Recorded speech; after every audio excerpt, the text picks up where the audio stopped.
Hello, welcome back to Aetheral Space 13.45, The Wrath of You. We are back. We are back. And Tan, I've noticed something. What have you noticed? Listening back to the Aethers, there's always some weird backgroundy static. I don't know if it's coming from your OBS. I think it is. That's my aura. But if we can find a way to edit it out to improve... Now that we are on Spotify, which by the way, if you didn't know... Now that we are on Spotify, maybe we should try and... You're bragging?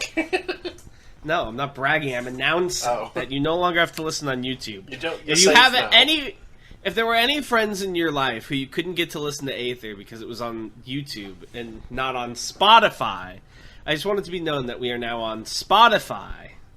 You don't have to be here anymore. You're safe now. You're safe now. But yeah, if you don't mind editing that, I think it would improve the quality. I'll do what I can, yeah. Alright. But for now, we are ready for 13.45, The Wrath of You. The world erupted into light. The shepherdess raised a hand to shield her eyes of I assume from. Oh, yeah. Raised a hand to shield her eyes from waves of air pressure buffeted over her. What? Yeah. The shepherdess raised... Sorry, not a great start. The shepherdess raised a hand to shield her eyes as waves of air pressure buffeted over her, sending her clothes billowing out behind her. It was as if she'd suddenly stepped into the middle of a hurricane. Her smile widened. This was very good. A Supreme should be nothing if not a living hurricane. Besides, this was something the shepherdess had been eager to see for herself. Ruth Blaine was notoriously stingy with this ability, mostly due to its destructive potential. Wrong its. The Direwolf set was the skeletal set improved and elevated via combination with the Revolutionaire set and the pseudo-Aether burn it had created. The Monarch set, on the other hand, was the child of the Revolutionaire and Noblesse. In appearance, at least, it was quite imposing. A giant ovoid shape, big enough to dwarf the shepherdess, rose as a silhouette as it floated out of the raging light. Its surface, eggshell white, became clear as it floated over the ground, the light that had heralded it fading away. Protruding from the front of the divine egg like something was trying to push its way out was the grinning countenance of a human skull. Empty sockets observed the shepherdess with utter odium. She grinned back at them. The cape of the Revolutionaire set had not become a scarf for this transformation. Instead, it had enlarged and split itself, becoming 6 scarlet wings like those of an insect, waving in the air behind the Monarch set, embers sparking at their tips, a butterfly of death ready to exact vengeance. Beautiful. It opened fire. The shepherdess skipped through her retreat, disappearing for seconds at a time as she was teleported to the end of her pre-planned path. If she hadn't been able to do that, things might have gotten a little difficult. But would she lose? Would she lose? I didn't even realize I did that. Blasts of light and force were erupting from every inch of the Monarch set's body, obliterating everything in sight, reducing this construction site to a pile of molten slag. She laughed, the pure sound riding on the wind. This was beyond even her expectations. Of course, the shepherdess had done a research on Ruth Blaine's abilities before approaching her. The Noblesse set was a I lost my place because of edits. Where was it? Noblesse set was primarily... The Noblesse set was a primarily defensive Aether armament. When part of the armor was struck, it would shatter and send the force back at the attacker, protecting the user in the process. The Monarch set took that principle to the next level. Not only was it sturdy enough to withstand attacks without shattering, it also now had the ability to amplify the absorbed force before releasing it, much like Zachariah Esmeralda's heartbeat shotgun. As if that weren't enough, what the set deemed an attack had been expanded as well. Even just a gentle breeze could be absorbed and fired back out at target as... sorry. Yeah, you're good. Even just a gentle breeze could be absorbed and fired back out at a target as a deadly blow. In short, this was a beast of endless artillery. The shepherdess continued to retreat, running through the unfinished halls of the construction site, even as the Monarch destroyed the building behind her. She'd done all she needed to here. With the fuel of hatred the shepherdess had provided, Ruth would continue to bolster her strength and resources for the purposes of hunting her down. Steered correctly, she'd aim for the throne of the Supreme all by herself. The shepherdess turned the corner and immediately dropped to her knees, sliding under a slash that had been aimed right for her face.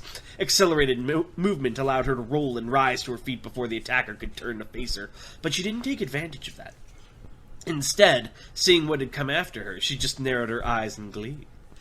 "Oh, Ruth," she breathed, "you're interesting. You are interesting. You're not boring, woman. You're not." Exactly. Up opposite her stood the skeletal set. Ruth Blaine did not occupy the dark armor. I can't believe she learned how to do living armor. There's Instead, it all was over it. I was actually My rewatching Judge Meshi today. Really, it's a good show. Very good. Instead, it was filled with crackling red aether, forming a rudimentary skeleton. It turned to face her, its movement strangely fluid, individual pieces swinging in the air like a collection of chimes. Behind her, the destruction wrought by the monarch set could still be heard, and yet the shepherdess laughed. Ruth Blaine hadn't been capable of this before today. The shepherdess was certain of that, equipping one set while sending another after her as a puppet. If she'd been able to do this before, she'd have done it. There'd be a record of it. The fuel was already working. With an inhuman screech, the skeletal set lunged at her, red lenses shining in the darkness. Acceleration allowed the shepherdess to easily weave through the vortex of claws, hopping off the set's helmet and onto a freestanding support pillar. Smirking, she shook her head. Oh, you want N to A freestanding support pillar? Right there. Yep. Too bad, she said. It's a neat trick, but you... The shepherdess's wrist erupted into blood.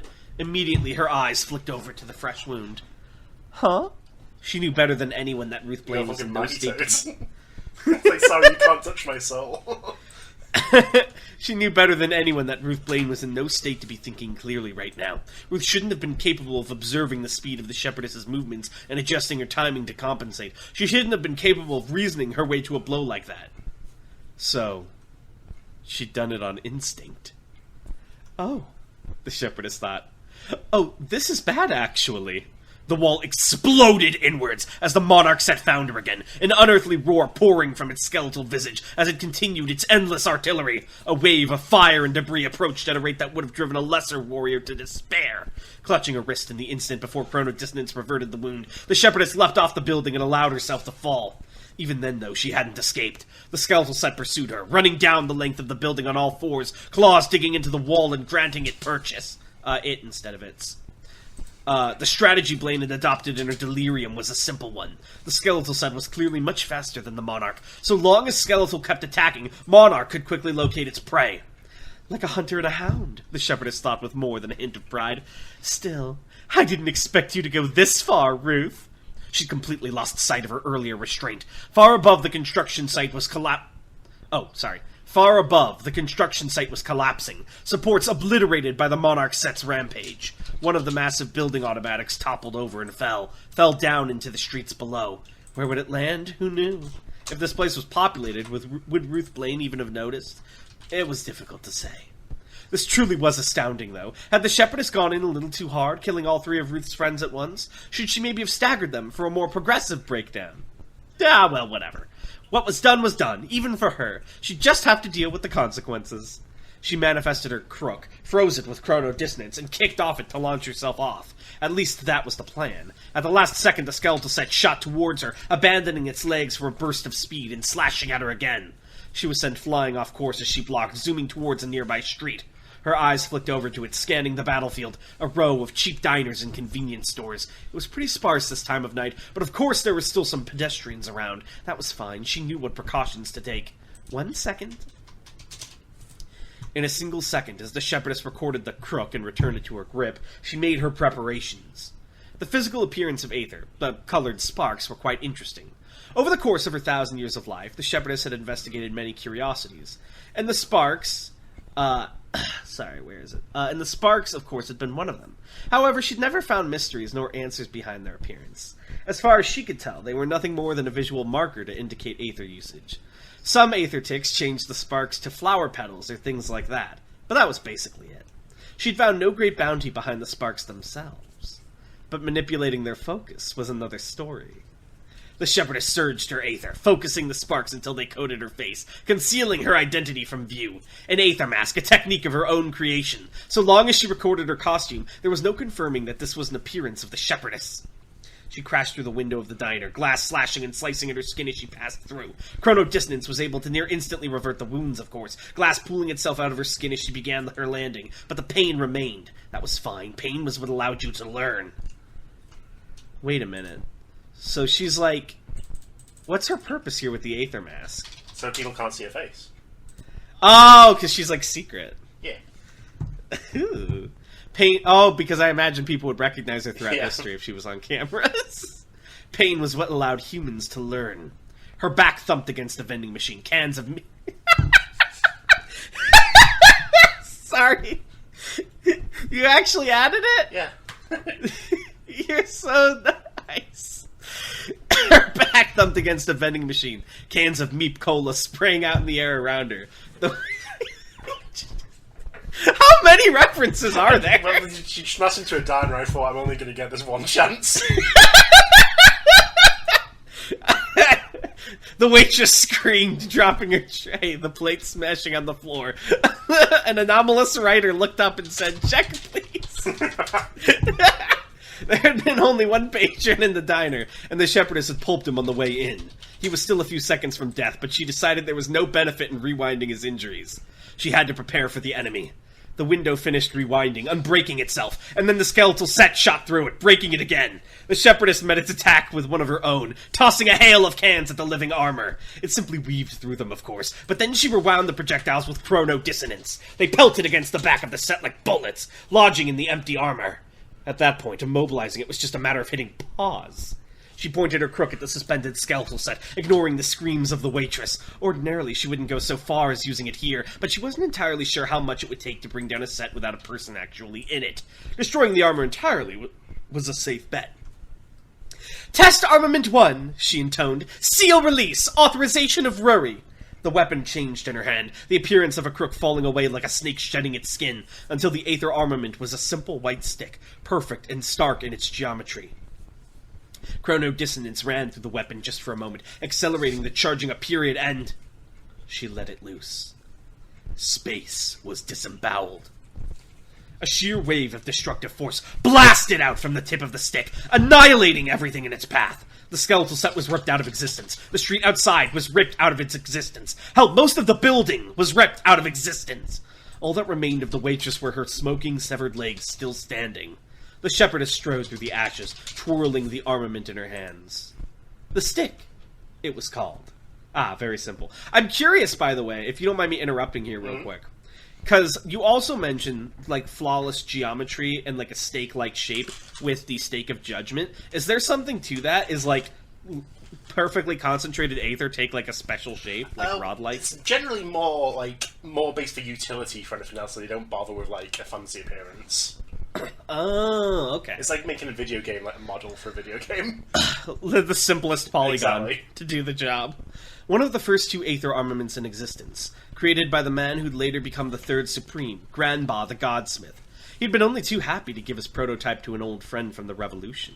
It had served the Supremacy well ever since. Wait, what was the other first two Aether armament? Well, the other one of the two? Yeah. The rope. The rope? Yeah. What was the rope? It linked things together. Oh, have we seen it already? No. Oh, the stick and the rope. The ability was simple. When it was pointed at a target, it would slowly charge up destructive force until released. In anyone else's hands, it was little more than a proof of concept for more potent and complex armaments. In the hands of the shepherdess and her power of acceleration, it became a wand to wipe away all that threatened the Supremacy's survival. As her foot clinked against the leftover scrap of armor, the shepherdess glanced down at it, and immediately her eyes widened. It was white.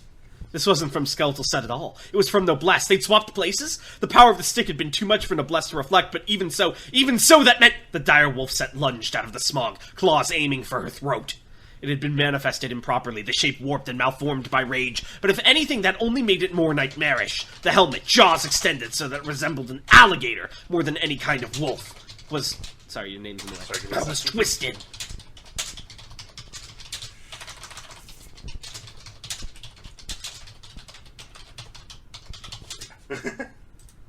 The helmet, jaws extended so that it resembled an alligator more than any kind of wolf, was twisted, protruding from the shoulder while Ruth's head went unprotected. The revolutionaire scarf was bundled up underneath her throat like a neck brace. Her eyes were rolled up into her skull, saliva pouring from her lips, her teeth bared in a bestial snarl. Her right arm hung limp at her side, and above it, moving independently, was the arm of the direwolf. It slashed to take the shepherdess's head, and it was only by skipping time that she escaped. A rare breath of anxiety pouring out of her mouth, the shepherdess continued to retreat backwards, Ruth Blaine tearing the building to shreds as she pursued.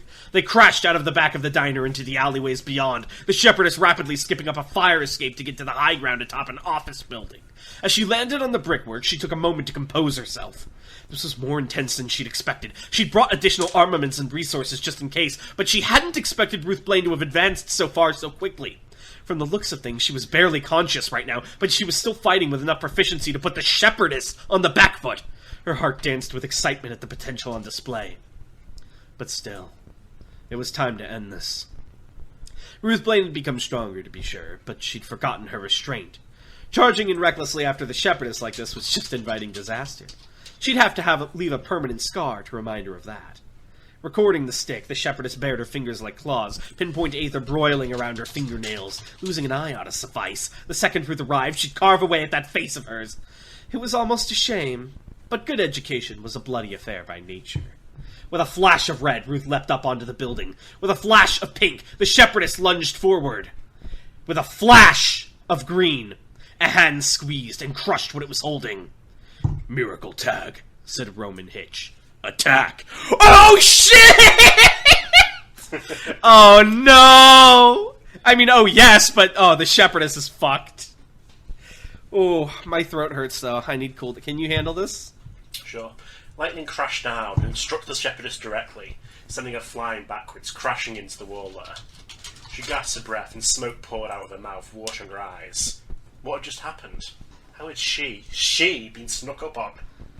Her head snapped to the source of the attack, to the man standing on a crane high above the two of them, watching from what was left of the construction site. Roman Hitch. The military grunt who should have been guarding the apartment. He was looking down at her with a curious smirk on his lips, his eyes like dark suns. You see that line, reader? This is my proof that he's Darkstar. Alright, I'm not crazy. Why was he here? Westeros' Aether Pain shouldn't have had the range to reach him. Had Ellis got some kind of signal off before the shepherdess had killed him? No, there was no way. His death had been instant. The shepherdess had considered killing Roman too, but in the end had decided the benefit would be minimal. Ruth had only known him for a couple of months, and introducing his esoteric abilities to the scenario seemed like it would have been a recipe for disaster. She was beginning to regret that now. At the very least, she should have sneakily assassinated him before leaving the apartment. It would have saved this trouble now. Opposite her, Ruth Blaine staggered forwards. She was running on the after images of fumes now, barely standing, the direwolf set flickering out in and out of existence. Even without the shepherdess doing anything, she was about to lose consciousness. She was muttering to herself. Ellis, Alex, Rex, Robin, Skipper, I apologise, have you recovered? Because I think you should read this last bit. Oh, okay. And with that she fell, head crashing into the ground as her armor disappeared. The shepherdess tapped her with a foot, making sure she was fully out before looking up at the distant Hitch. "So," she commented, stepping over Ruth towards the edge of the rooftop, "that ability of yours has some tracking applications, huh?" Hitch cocked his head. "No, not this ability." She blinked. "It's obvious to me now you're not a normal person. Who are you working for? Darkstar? The Prince?" "The who?" Her inquisitive stare hardened into a glare. "Don't play dumb. There's a very short list of people in this world who can sneak up on me. I've gone to great lengths to make sure most of them are dead. Now answer me. Who are you?" "Well, the thing I'm more curious about," Hitch scratched his head, "is who you are. I mean, at first I thought you were some kind of wacko cosplayer, but after seeing you in action, I'm starting to think you're the real deal. The shepherdess, right? Man, I thought you were just a kid's tale. Normally I'd think that's pretty neat, but I saw what you did to her friends. And you know, being honest..." He narrowed his eyes. "I think that was a real 0 out of 10 move." As he stepped forward, Roman Hitch's body unraveled into string that quickly coiled and bound itself back together into a new shape. A shape that sent a shiver down the shepherdess's spine, a shape that caused her to take a rare step back. Long, flowing hair billowed in the wind, each lock a different color, ties and beads lurking in its depths like ornaments. Black umbrant eyes loomed like the void, white triangular pupils twinkling as they regarded her. Skin that was, at first, pale as snow, but quickly turned tan as vibrant life poured into it. The faux military uniform he'd been wearing exploded out into a bizarre outfit, like a woolen red scarf wrapped haphazardly around the man's entire body, leaving great sections uncovered. Red Something teeth for the, grinned. something for the... Sighed the dead man, cracking his fingers, each one tipped with a golden thimble. That's so much better. The shepherdess swallowed. Wu Ming. He leapt from the crane, arms spread wide, strings already spreading out from his form like a spider's web. The wind twisted and played with his hair. His grin opened into a carefree laugh. A laugh that dominated all reason. The one man in this world, unbound by anything. That's kind of fucked up, but also amazing. If this was foreshadowed with Mazma, too, in Arc 4. We know he can do this. Little guys. The only thing that would have made this, like, reference fest even better is if you had worked in an angel person somehow. That would have been, like... Oh my god. What a goofy but fun chapter. Thank you. Oh, man. I mean, I say goofy like it wasn't horrifying for poor Ruth, but the waitress reference, like, really knocked it out of me. That was really good. I need more Aether Tan. Can you give me more, please? Please? I don't have any more yet. The shepherdess is like, I'll have to unseal the stick. This is base wounding I'm up against. No, I ain't help! This is base wombing we're dealing with. She would never fucking say that. Muzazi, aid me! She would rather die. Chicken punk, where are you? Oh, I've killed them all. It's like light. He's like, Lisa! Oh my god. Where are you? Kind of fucked up that he spent all this time hanging out with Ruth instead of Morgan, but kind of based. It also explains why he was around earlier. So was he always an Umbrant, and that's how he did Mazma? He's always an Umbrant, but most of his shapeshifting is unrelated to that. He puts when he was normal, he put string under his skin to change his body shape. That's so crazy. Oh, real 0 out of 10 move indeed. This one's Which is why gonna most pop. of Mazma's distinguishing facial features were looks weird. Oh, they're gonna pop off with this one. Oh my god. This is fun. Alright, Aether question. Sorry, before I forget. Where did I leave off? Okay. Wiser asks, ship-to-ship weapons have been mentioned, but are there any ship defenses like energy shields? There are. There's the shields like scrap clouds they shoot out from waste as well that like catch missiles and things and like a temporary shield to like blow them up before they hit the ship itself. Mm-hmm. To be honest, it's not a focus of my mind, so I would have to think about it more. 2. If the most recent Supreme wasn't the most powerful in history, how many others have been more powerful than him? Or is this an entirely useless question, since after his initial march he only used it to blow up a planet? I would say in terms of wide-scale destruction, he was probably on the top tier end of Supremes, but others may have had more specific power in a certain, like, attributes. Let's put it this way for the power skill community. Like Renee the versus Raven, for example, she has like a wacko power that can like fucking erase you from collective memory. Based. Who would win, Granba or Cadman? Granba or Cadman? Both at their peak. So the three that are basically the three Supremes I would say have the most versatility are Cadman, Henry, and Granba because they have lots of different things they can do. Right. I would probably give it to Cadman because Granba's more of a craftsman than a warrior generally, but he got by more by the sheer variety of wacko stuff he could make and use. That's fun. And Henry is basically very similar to Cadman combat-wise, but he's more of a Pokemon trainer. Right, but he eats you. Yeah, he eats you and then forcibly awakens you and he controls your Aether Awakening, so he has like a Pokemon team he can send out. That is nuts. Tan, Rurum, I think? I don't know who this is. Rurum asks, because you mentioned before, a Gene Tyrant could un-Gene Tyrant themselves and then gain Aether, right? Yes, they would have to actually lose. They can't just like fix themselves. Well, I'm not going to say anything more in that regard. But if a Gene Tyrant was to stop being a Gene Tyrant, they could get Aether. So their question was, if that Gene Tyrant stopped being a Gene Tyrant and got Aether, would they then no longer be able to become a Gene Tyrant, or would becoming a Gene Tyrant make them lose their Aether, or would that be like a... Ah, okay. Rurum also asks... I'll say this. Well, if they became a Gene Tyrant, they would not immediately lose their Aether. Once they started doing Gene Tyrant stuff, like changing form and stuff like that, they would lose their Aether. Interesting. Okay. Rurum also asks, what happened to the lab where Avaman was created? After the creation wasn't up to snuff, did they just scuttle the place, or could a second still be made? Well, it was basically just the project was abandoned. Well, it was complete, not even abandoned. They did it, what they wanted to do, but it was just failed. So there's not like a society, or not society, a lab somewhere where someone could boot up a third Skipper clone? No, they didn't like leave those resources there. They move on to new projects and stuff. Project That's standard practice in the scientist community, I believe. When you finish an experiment, it's like, well, time to abandon the lab. Lan asks... Make sure to leave some audio logs everywhere. Lan asks, if an evil wizard locked all your AS writer notes in a pocket dimension, and you had to write the rest of the series without them, you could make new notes but couldn't see the old ones. Impact would be How minimal. annoying would it be... Okay. That's what he was asking on a scale of 1 to 10. 1. Alright. Interesting. So now my question, and then I'm going to say, leaving off here, I'm going to say, what percentage of the series are we through now? I would say we're like 65%.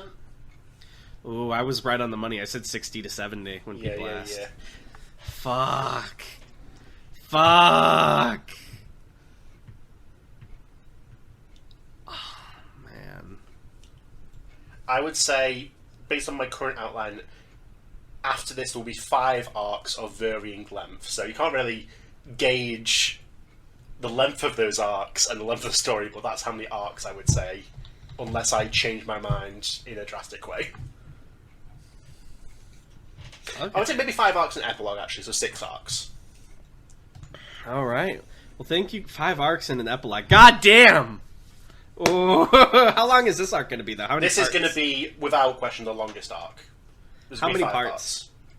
5 parts. There's 4 normal length parts, and then the 5th part will be much shorter than the other 4 parts, I'll say.